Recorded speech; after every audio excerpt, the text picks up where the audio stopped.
తెలుగుదేశం పార్టీకి సంబంధించినటువంటి నాయకులు పచ్చ మీడియా వాళ్ళ ఇష్టం వచ్చినట్టుగా మాట్లాడారు. వాళ్లే మేమే వెళ్ళాము, మమ్మల్ని ఎవరిని కిడ్నాప్ చేయలేదు అని వాళ్లను బెదిరించి వాళ్ల చేత సెల్ఫీ వీడియోను కూడా తీయించి రిలీజ్ చేశారు. చంపుతాము, ఈ ఆస్తులు నాశనం చేస్తాము అని వాళ్ల చేత బలవంతంగా ఓట్లు వేయించుకుని గెలిచినటువంటి కూటమిలో 5 నిమిషాలు కూడా పారాయణ కూడా ఆగక ముందే ఓటు నుంచి పరిగెత్తుకుంటా వచ్చి అన్నా మేము తప్పు చేశాం, అన్నా మేము పాపం చేశాం, మమ్మల్ని ఈ రకంగా చంపేస్తామని బెదిరించినారు, మేము పడ్డటువంటి కష్టాలు అన్ని కావు, మమ్మల్ని విపరీతంగా కొట్టారు, మిమ్మల్ని మేము విడిపోం, జగన్మోహన్ రెడ్డి గారి నాయకత్వంలో పనిచేయాలన్నదే మా తపన అని బాధపడుతూ 4 కార్పొరేటర్లు వెంటనే 10 నిమిషాల వ్యవధి కూడా లేకుండానే 4 కార్పొరేటర్లు వచ్చారు. Doctor Anish royal, Mohan Yadav, Anil, Amarnath Reddy.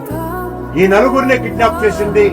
ఈ 4గురినే వాళ్ళు నిన్న సెల్ఫీ వీడియోలు విడుదల చేయించింది. ఆ శ్రీధర్ వర్మ అనేటువంటి వ్యక్తి ద్వారా వీళ్లనే కొట్టింది, వీళ్ల చేతనే ఓట్లు అక్రమంగా వేయించుకున్నది, వీళ్ల చేతనే కాదు సుమా, ఇంకా మా శేఖర్ రెడ్డి దగ్గర నుంచి చాలా మంది ఆస్తుల్ని ధ్వంసం చేసి ఓట్లు వేయించుకున్నారు, చంపుతామని వాళ్ల దగ్గర నుంచి కూడా మాకు ఫోన్లు వస్తున్నాయి. మేము తప్పు చేశామన్నానని. ఇది పరిస్థితి.